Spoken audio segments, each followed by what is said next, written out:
First session on data handling. Today we are going to talk about data handling.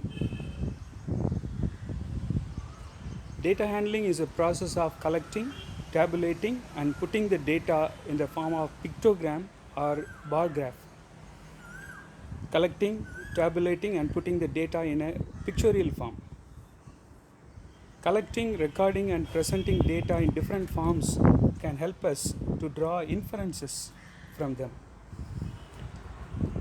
With the help of recording and presenting the data, by recording and presenting the data in various forms, pictorial forms, we can come to a conclusion. We can draw inferences. We can come to a conclusion. For example, finding the performance of your class in mathematics is data handling. Finding the performance of India in football or cricket match is also an example for data handling. Female literacy rate in a given area can be done with the help of data handling. Finding the number of children below the average age of 5 in families around you is also an example of data handling. Organizing data in tabular form. After collecting data, we can record them and organize them in tabular form. Tables can be used for collecting and recording the data. We come across many kinds of data which can be put in tabular form. For example, students in our school,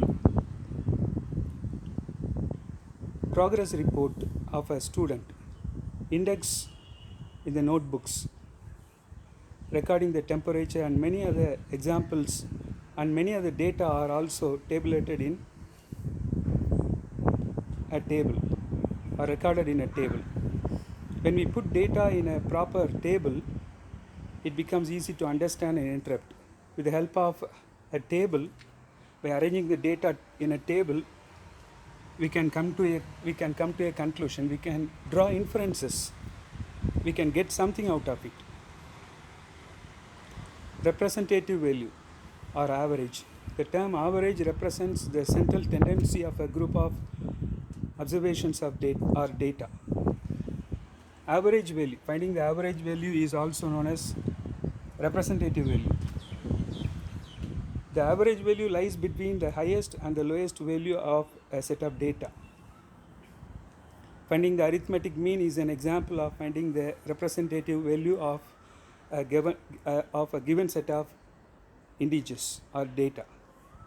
Here is an example, finding the average attendance of students in a classroom during its final examination. During the final examination, finding the average attendance of students in a class is done with the help of finding the arithmetic mean of those data, of a set of data. Usage of the term average. Here are some more examples of using the representative value or average value in our day-to-day life. Average value can be used in various occasions. Here are some examples. Isha spends on an average of about 5 hours daily for her studies. A student named Isha spends on an average 5 hours a day for her studies. The average temperature at this time of the year is about 40 degrees Celsius. The average temperature during a particular period is calculated as 40 degrees Celsius in a particular area. The average age of pupils in my class is 12 years. In a particular class, the average age of the students doing their studies is calculated as 12 years. Arithmetic mean. The most common representative value of a group of data is the arithmetic mean or the mean. Arithmetic mean is a value which is found by taking the average of a given set of data. The average or arithmetic mean or simply mean is defined as mean is equal to sum of all observations divided by number of observations. Finding the here, this is the formula for finding the mean or average mean of a set of values. Here is an example. Two vessels containing 20 liters and 60 liters of milk are considered here, and now we need to find the amount that each vessel would have if both share the milk equally. Two different containers are there. One contains 20 liters and another can contain 60 liters of milk.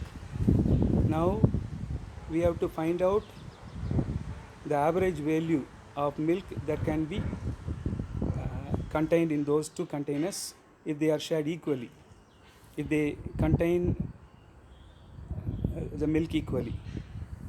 This can be done by taking the average of these two containers. The average of milk that can be contained by these two containers is equivalent to total quantity of milk contained by those two vessels divided by the number of vessels, that is 20 plus 60 divided by 2, which is 80 divided by 2, 40. Thus each vessel would have 40 liters of milk. Thus the average or mean value or simply mean is defined as sum of all observations divided by number of observations. Here is another example. A batsman scored the following number of runs in 6 innings.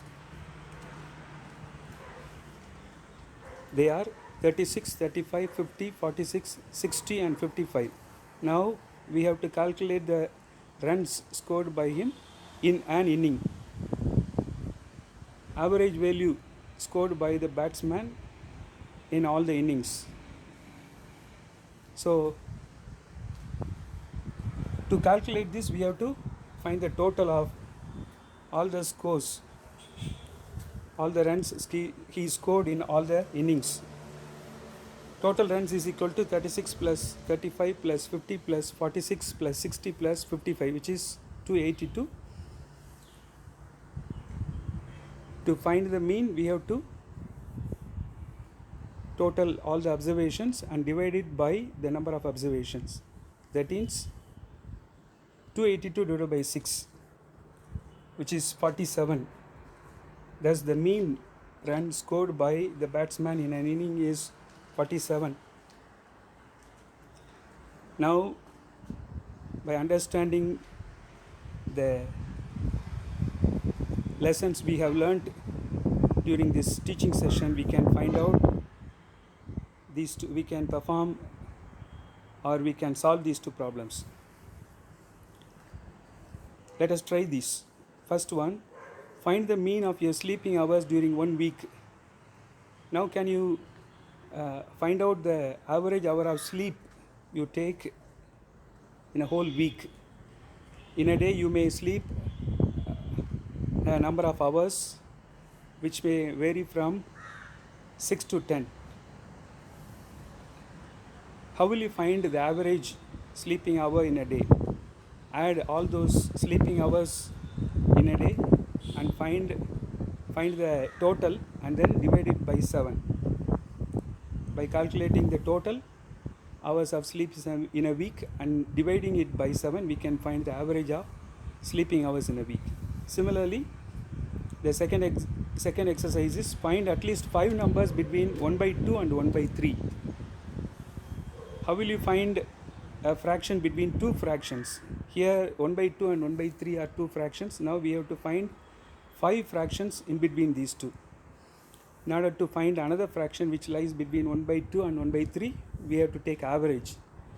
Add 1 by 2 and 1 by 3 and divided it by 2, we get the next fraction which lies in between these two. Similarly, consider the third fraction with any one of these two fractions and get the average, find the average to get the next fraction which lies in between those two numbers.